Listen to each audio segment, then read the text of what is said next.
I'm so glad you brought up South Korea because it's clear from the graph that men's descent to the right in South Korea was coinciding with the 4B movement. So if you don't know what the 4B movement is, it's in South Korea where women are basically going on strike against patriarchy and their misogynistic society, as in no sex, no marriage, no babies, no dating of men, okay? And they're doing this because of their very hyper masculine misogynistic society. And what we saw is that this shift of men going to the right took place after 2015, in which the 4B movement started in 2019. And we can clearly see this coinciding with the 4B movement. I think the graph and what's happening around the world is really showing us that men form their identities, their maleness identities, and the backdrop of women's dehumanization. As in, they don't feel truly like a man unless women are dehumanized, unless women are people they can subjugate and dominate over, which is really unfortunate because I often think about the male loneliness that we're seeing, and that, to be honest, women don't want to be with men who really ain't shit, who don't have any emotional intelligence, who don't help out around the house, who really will not be good parents or lovers or partners to them, which completely makes sense. But through patriarchy, through the history of this world, men have been allowed to operate as partners while not actually putting in any of the weight. And the labor and the relationship was really on women doing the work, women basically limiting themselves to stick with a man. The 4B movement, or 4 No's, refers to a South Korean feminist movement which started in 2019. Those who take part in the movement renounce having sex with men, dating men, marrying men, or having children. Due to the widespread pushback against feminism, many participants remain anonymous and congregate online in relative privacy. To those in many other countries, adhering to the 4 No's seems impossible, or at least highly uncomfortable. It is difficult for those in Western countries to understand why so many women would willingly participate in giving up what Western women view as positives. The class consciousness and political organizing required to pull off this act stems from living in a misogynistic culture that does not leave room for liberal feminism, which centers more on a feeling good than on actual empowerment. Quite simply, the difference between Korea's 4B movement and the West's postmodernist liberal feminism is the undeniable need for liberation from the patriarchy and the drive to rebel against it, regardless of personal benefit from adhering to patriarchal demands. This derives from how the patriarchy is far less subtle in Korea than it is in many Western countries. In the United States, misogyny is, at least intended to be, looked down upon. The gender pay gap is of common discussion. Discrimination based on sex or as a result of sex, such as for pregnancy or needing to breastfeed, is illegal and subject to prosecution if discovered, though whether or not this succeeds is debatable. We do share a recent rise of hate crimes against women. One only has to look at the recent NYC sucker punches to see that. Multiple women have reported being punched in the face in New York City, and their stories are all over TikTok. Here's what we know.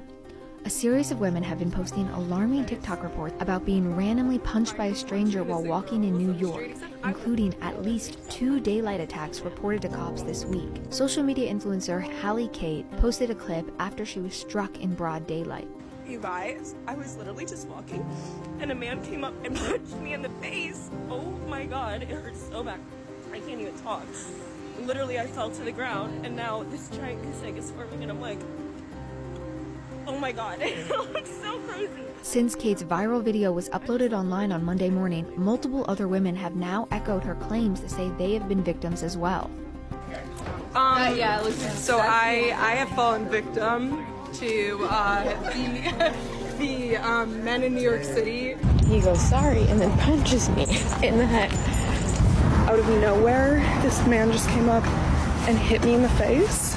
I'm like actually in shock right now. I'm just like walking home. Literally just got punched in the face by a homeless man. Like literally walking to the gym. Attacks appear similar to something called, quote, the knockout game, where young people encourage each other to randomly sucker punch strangers. This was popular in New York City in 2013, and now police worry it may be resurfacing. However, it is still unclear if all the recent punching incidents were connected, police said. The revelation that unassuming women are being attacked in New York City has sparked a conversation online as fellow women and TikTokers are now urging each other to be aware of their surroundings. However, Americans tend to rationalize violence against women as being due to race, mental illness, poverty, or altogether ignore the role that misogyny plays in these actions. There is a widespread belief in misogyny being an outlier in American culture, that most men are kind and caring, and that any issues, be it a lack of help in the domestic sphere, deficiencies in character or ability, or acts of violence, are all accidental. This is soothed by surface-level attempts at chivalry, which is far less common in Korea than it is here. Without the pretense of men caring about women as equals rather than as dispensers of sex and domestic duties, there is less desire to participate in harmful patriarchal rituals.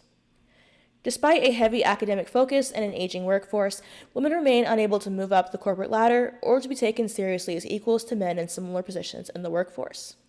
As reported by the Korea Times, as of 2021, Korea's gender wage gap stood at 31.1% according to OECD data. For every $1,000 men receive in salary, their female peers get only $689.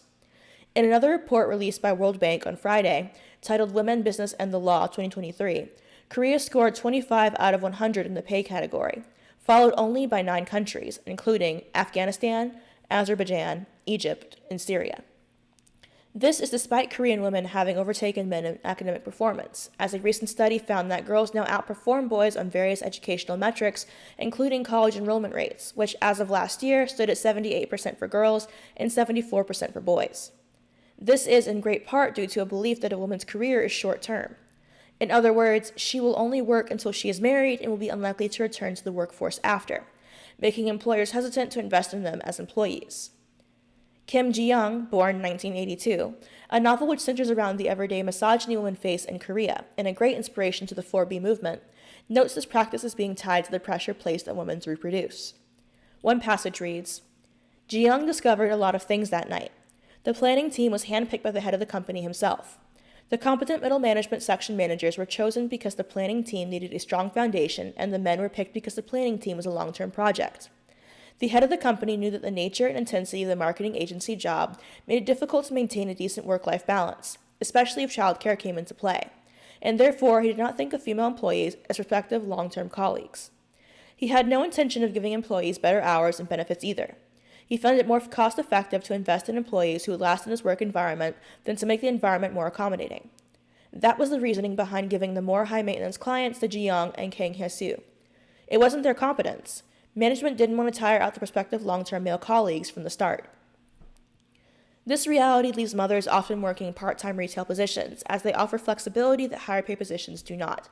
And even if mothers intend to return to the workforce after their children reach school age, the missed career development and expectation of domestic labor will often lead to low wages that make the cost of childcare redundant. Many women are aware of this fact, and this drives the decision to not have children. However, the pressure for women to reproduce comes not just from family, but from the government as well, which is one of the reasons why there is little support for working mothers or rules against discrimination. Being treated like livestock, or one's value rests only in what the body can produce for the good of the country, is one of the major reasons why Korean women participate in the 4B movement. Do I agree with the 4B movement in theory? Yes. But do I have a problem with the 4B movement? Yes. That's because you're looking at it from a male perspective and not listening to the female ones. A lot of men are treating the 4B movement like it's some dating strategy or tactic to change male behavior, and it's not. Even if you considered yourself to be a good man, the 4 no's are all still a net negative for women. If somebody told you that you had to invest in a company where you would see no return on investment, would you still do it? And men should be able to understand this because y'all are very transactional. The 4B movement is a refusal to participate, a refusal to invest in a company that will not give us a return on investment. This is not a game of hope. The 4B movement is women taking charge of our destiny. It's a survival tactic. A lot of men will say that women don't play a critical role in upholding the infrastructure of society, and in a way, they're right. This is what's kept us from having significant bargaining power for our rights and autonomy. We need wealth. We need social and legal capital. And we can't do that if we're spending all of our time and the majority of our youth investing into someone else's.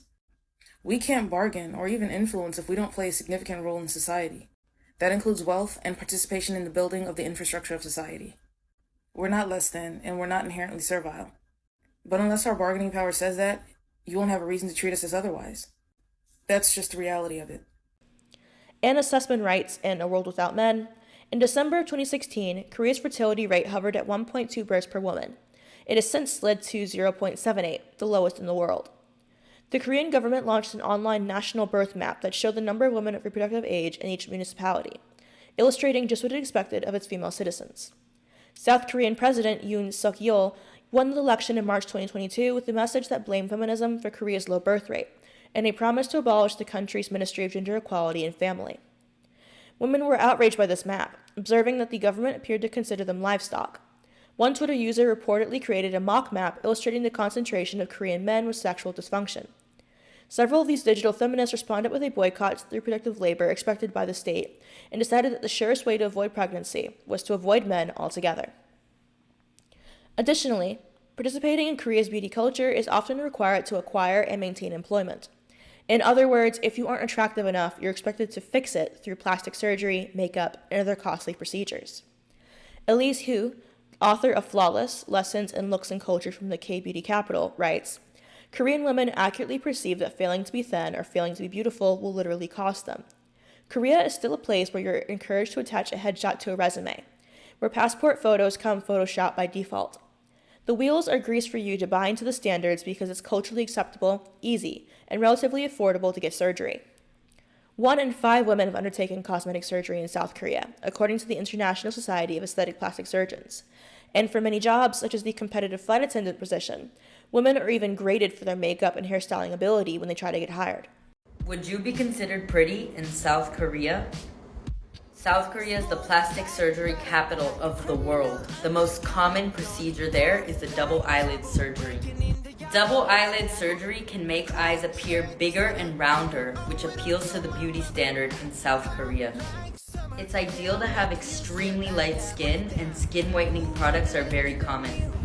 Hair dyeing to other colors that are still somewhat natural is very popular. Having a V-shaped jawline and innocent feminine look is ideal. With these difficulties in achieving autonomy, for many others who subscribe to its basic premises, 4B, or practicing bihon, is the only path by which a Korean woman today can live autonomously. In their view, Korean men are essentially beyond redemption, and Korean culture, on the whole, is hopelessly patriarchal, often downright misogynistic. A 2016 survey by the Minister of Gender Equality and Family found the incidence of intimate partner violence at 41.5%, significantly higher than the global average of 30%. While 4B's adherents may hope to change society through demonstrations and online activism, and by modeling an alternative lifestyle to other women, they're not trying to change the men whom they view as their oppressors. And why would they? 해주세요. 페미니스트, 정신병, 임신, 축복, 안중근, 영웅, 이재용, 셀럽, MBTI, 프레임, 컨디션, 핑계, BTS, 상징, 남자, 증명, 여자, 보호대상, 여성 혐오자, 현실주의자, 전쟁, 이익, 한국, 촛불, 북한, 주적, 디스패치, 프로파간다, 학생, 포텐셜, 결혼, 낭만, 비트코인, 현혹, 힙합, AK47, 수트, 아이덴티티, PD, 미남. 감사합니다. 차은우, AI. Korean men are not seeking to change. In fact, globally, men are not seeking to self-improve in response to women's newfound ability to not rely on a husband to survive. Without the impetus of starvation or lack of choice during marriage, men can no longer expect to receive a wife without any work on his part, be it improvement of appearance or personality. And while many news publications write about the dire problem of male loneliness, no such attention is being given to women unable to find partners, who are instead told to settle to lackluster partnerships just to avoid being single. As Susan Faludi notes in Backlash, the undeclared war against American women, the anti-feminism backlash has been set off not by women's achievement of full equality, but by the increased possibility that they might win it. It is a preemptive strike that stops women long before they reach the finishing line. This is evident in the election of South Korean President Yoon Suk-yeol, who won the election in 2022 by blaming feminism for the low birth rate. Pushback to women's rights in Korea also comes more explicitly and personally from Korean men. Semen terrorism, the act of secretly putting semen on someone else, is not considered a sex crime in Korea, as the action does not involve direct contact. This has led to the act being prosecuted only as a case of property damage. Some well-known cases of this, as reported by Raphael Rashid in The Guardian, include: in 2019, a man who soaked a woman's shoes with semen was given a 500,000 won fine, about $435. Police said at the time the investigation was carried out on charges of property damage because there were no legal provisions to apply sex crime charges. That same year, a man was sentenced to 3 years in prison for attempted injury, among other charges, after spiking a woman's copies of laxatives and aphrodisiacs as revenge for rejecting his love advances. despite also adding a semen and phlegm to the mix and other items 54 times. The crime was not recognized as a sex crime because no forced sexual assault was established. And in May 2021, a male civil servant was sentenced to a fine of 3 million won on charges of property damage for ejaculating inside his female colleague's coffee tumbler 6 times over the course of half a year. The court judged that his actions ruined the utility of the container. Local media continue to report on many more instances of semen terrorism. Perhaps the most infamous crime in Korea is of hidden cameras. Known as molka, the spy cam crisis has become a constant problem in Korea, where cameras have been hidden in public restrooms, changing rooms, and other private spaces, and has become so common that all phones made in Korea have cameras that make a shutter sound when used. The stigma against reporting and futility of prosecution have made it difficult to combat, even with the government addressing these issues via task forces and increased penalties. While South Korea's current law states that those caught illegally taking or distributing images can be fined or sentenced to a maximum of 5 years in prison, data suggests that perpetrators rarely face such steep penalties, as in 2017, only 2% of arrested perpetrators went to prison for digital sex crimes. This is my biggest fear in South Korea. It's why I can't undress in my own hotel room and why I always check the toilet before using it. It's all because hidden cameras are a very big problem in South Korea. It's so common that in women's restrooms you'll find little pieces of paper blocking up every little hole. These cameras are incredibly hard to detect, and the recorded videos often end up being sold on adult websites. And many Koreans travel with a special device to detect hidden cameras. However, the most influential crime to impact the creation of the 4B movement occurred in 2016, when a 23-year-old woman was murdered in a bathroom in Gangnam Station in Seoul by a man who waited for nearly an hour in a unisex bathroom and let 6 men go by. But when the first woman entered, he stabbed her with a 32.5-centimeter long sushi knife. He claimed to have killed her because he hated women, especially for ignoring and humiliating him all his life. The court said this wasn't a hate crime against women, citing his mental illness, and sentenced him to 30 years in prison.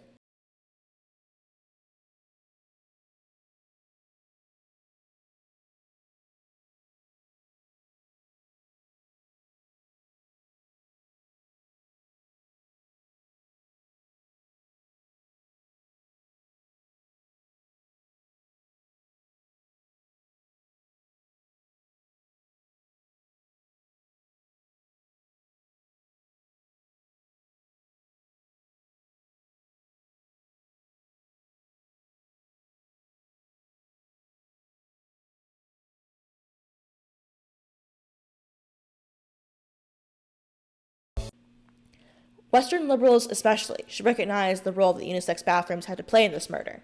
If it had been a single-sex bathroom, the man would have been less likely to gain access to and remain inside the restroom to wait for a victim.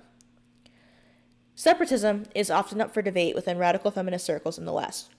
Many heterosexual and bisexual women view the premise as too extreme and seek other methods of achieving gender equality.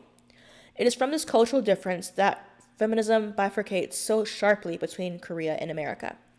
Whereas America has become abundantly liberal and has enough protections and legislation to appease a large number of the female population with feminist gains, the same cannot be true of Korean women. They are not able to pretend at liberation and call objectification or degradation feminist as a result of choice feminism, as they are still fighting undeniable misogyny. What is even more interesting is how Western feminists often view this movement as being too strict, but fail to consider that this is a choice. The women involved are not being forced by feminists at gunpoint to give up makeup, marriage, men, or sex. They are choosing to do so because they recognize that it is the best option for them to achieve freedom, and because they are aware that their male counterparts are refusing to change and therefore putting them at risk of harm. This illustrates a lack of class consciousness in Western society, which may be attributed to our more individualist culture in comparison to ageist collectivism. And it makes you wonder, what would it take for Western feminists to do the same? This, dear viewers, is where we part. The 4B movement is something that I really hope I get to explore more deeply when I move to Korea, as there's only so much you can really learn secondhand from articles and whatnot. I know that it is primarily an online movement, but it will be wonderful to talk to Korean feminists who take part in this process. Quite frankly, I think it makes plenty of sense. If you're not going to treat women with respect, then why would they give in to these demands that are going to make their lives absolutely harder? If Korea wants to increase the birth rate, then they should have socialized childcare. They should have laws against discrimination against mothers. They should have more protections that would allow women to have motherhood, because plenty of women do want motherhood, but they choose not to because it would make the rest of their lives so much more difficult. And this is something that I've discussed before, but I find it interesting how around the world, especially in pretty much any Western country, everyone's, oh, the birth rates are going down, but they won't do anything to make women actually want to have kids. But I digress. If you guys have any comments, questions, or concerns, let me know in the comment section down below, and I'll see you guys next time. Bye!